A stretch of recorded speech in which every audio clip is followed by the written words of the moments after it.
Hi, today we're going to be talking about Module 4 of the Positive Mindset series, and that is the heart and mind connection. The heart-mind connection is so essential because in the era we live in, we are flooded by too much information, too many channels, too much noise, white noise and broadcast noise, and our nervous systems tend to be overstimulated. So the reason I want to focus on the heart-mind connection is that this is a way of creating a mindset that's both authentic and personally anchored, personally relevant. So the pioneering researchers at the HeartMath Institute in California have done probably the most work related to the information field around the heart and the heart's healing potency. And that is, what do I want to say about this? When you focus your attention on the heart and you think of things that you really love, not things that you should love, but things you really love. Like maybe you're a mountains person, you love to ski. Well, think about skiing. Another person would think about a beautiful flower or a sunset that they enjoyed. Another person would think of pictures of their loved ones or happy memories of achievements that they liked or victories they had. These are all things that we cherish in our hearts. And when we focus on the arena of the heart, it balances the nervous system, it usually reduces blood pressure, and it usually reduces heart rate, and it enhances other measures of well-being. So the heart-mind connection is alive and well. The other thing you should know is that science tells us that the heart is the only organ with afferent inputs to the brain. And afferent just means like nervous system connections that go from the heart to the brain. So the brain tells the body what to do, but the heart has the capacity to tell the brain what to do. So that's another reason that the heart-mind connection is important. Science also tells us that we have a brain inside the heart. In fact, there's a cluster of like 12,000 cells, I think, that are made of the exact same kind of material as brain cells. And this is a very strong hint that the heart does have its own intelligence. And perhaps this is why we talk about tuning into the heart, or in your heart of hearts, or in the quiet refuge of the heart.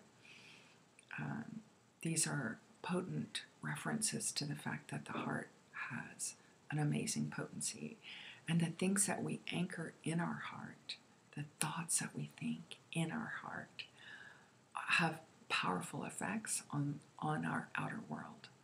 So I wanted to name that because here, as we're talking about cultivating a positive mindset, I've almost played devil's advocate for all these modules, kind of making you look at what seems like the dark side, or what doesn't work, or what we're afraid of. But that's the whole idea, is to look into the areas that we don't want to look at so that we create new room, new wholeness, opportunity where there was fear, and understanding where there was mystery, and balance where there was emotional charge. And when we do that, it creates a sweetness and a feeling of a restoration of goodness that's so life-giving. And then people want to know, like, what's she drinking? Or, like, what's she having? And it's really this whole focus on the beauty of the heart, and also nourishing the heart with beautiful things. Beautiful thoughts, beautiful poems, affirmations. This is where we're going to talk about affirmations. And things that are very uplifting and nourishing. And we also want to nourish the nobility of the heart by being honest or living in integrity. If we have ideas, but we don't feel that we can carry them through in our heart, then we're out of integrity. So that's another reason that the heart-mind connection is so essential. And finally, on the spiritual level, we talk about what the heart is calling us to do. Oftentimes our higher self or our higher dimensions are trying to touch us or trying to communicate with us. And in the silence of meditative impression, the still small voice can reach us. And sometimes the heart is really letting us know, this is your evolutionary opportunity to step forward. How cool would that be? So the heart-mind connection. Now, why is personal truth so essential? Imagine that we're all on the path. We're all on a spiritual path to have greater becoming, greater opportunities to become all that we can be. We have greater opportunities for belonging, to belong to people we resonate with and find our place in the world. Like, what is our purpose and how do we connect with others who will support what we want to accomplish? And then also, in order to feel joy, to feel happiness, we need to listen to the heart so that we are led towards something that's loving rather than a strategic-based decision that takes us away from our heart or away from what we love. Yeah. So whenever we put strategy in the room and the heart out of the room, we've created a false sense of prosperity. Yeah.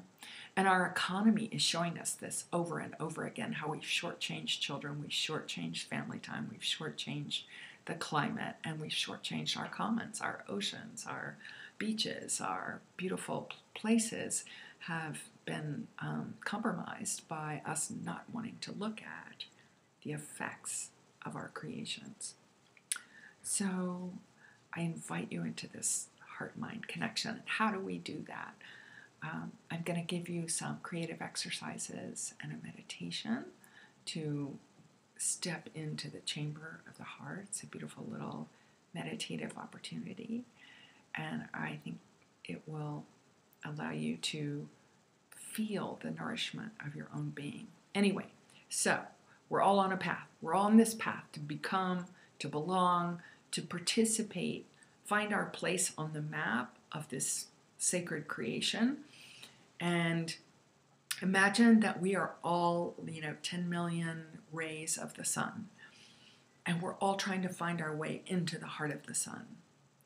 Well, if I gave the ray over there my directions, they would end up going the wrong way. So personal truth, what lives in your heart, what beckons you forward is your ray. It's not anybody else's ray. And you're not here to be somebody else's ray. You're here to live out your ray. So this preoccupation of focus on the heart is checking in with your personal integrity. And this is why it's so important, because parents may pressure you, peers may pressure you, your enculturation, your idea of who you ought to be will pressure you. So it takes discipline and commitment to tune into the heart and say, what is meant for me?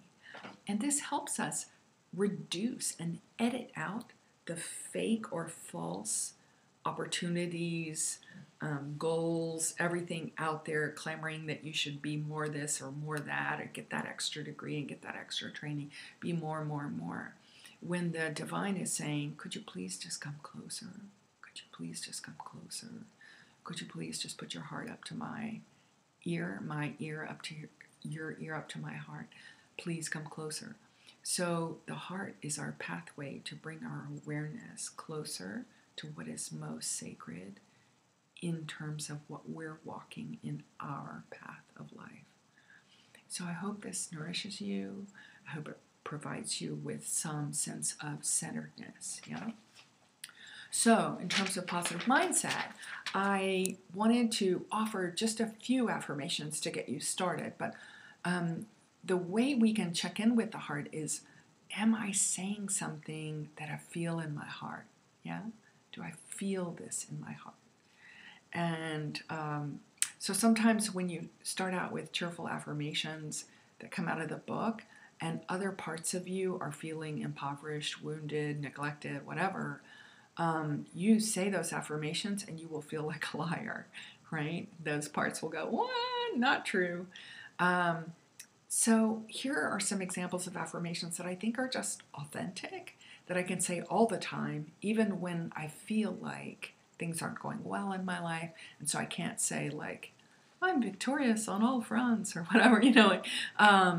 So here's what I would say. There are beautiful, beautiful aspects of embracing everything. So I say, I embrace all aspects of my life. And who knows what will show up tomorrow, but I love this affirmation. I also say, everything is a gift from God. Everything is a gift from God, whether I look forward to it or not. Everything is a gift from God. I say, I love myself unconditionally. You know, we don't get a lot of practice in this world of everyone setting their standards for their relationships. Like, you better do this, you better be that. And blah, blah, blah. You know, I don't deal with drama. I don't deal with people who do this. I don't deal with needy people. I don't deal with this kind of person.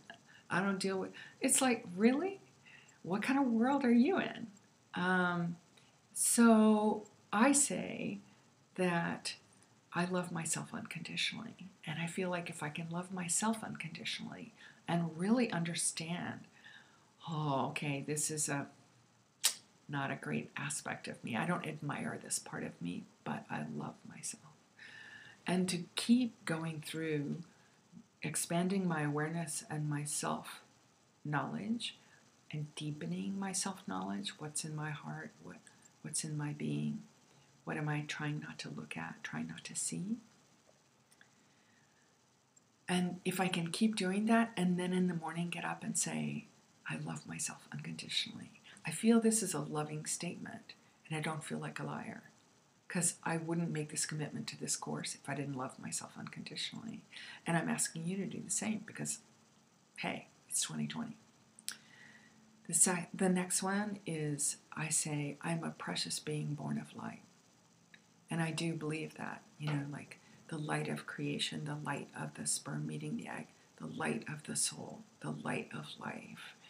Everything is light. And, you know, ask the quantum physicists and they will tell you that we are really just echoes of light, because 99% of an atomic material is light. It's empty space, and the rest is this teeny little specks of matter that somehow ends up being big people like me. So I say, I'm a precious being of light. And that really reorients me to like, oh, I'm a spiritual person having an earthly experience, and not to take myself too seriously. Now, these are some heart-centered affirmations. I tend to also make visualizations, which I also name, like I send loving blessings radiating out from my being to the center of the earth, to the center of the heart of every person, and to the center of the heart of my loved ones. I always feel that sending love is a way to receive love, and sending messages of love is a way to put yourself in a very positive frame. So it's kind of a win-win. All right, that's it today for the heart-mind connection. I hope you've enjoyed this. I'll post a creative exercise for you to do around meditating around the center of the heart. Thanks.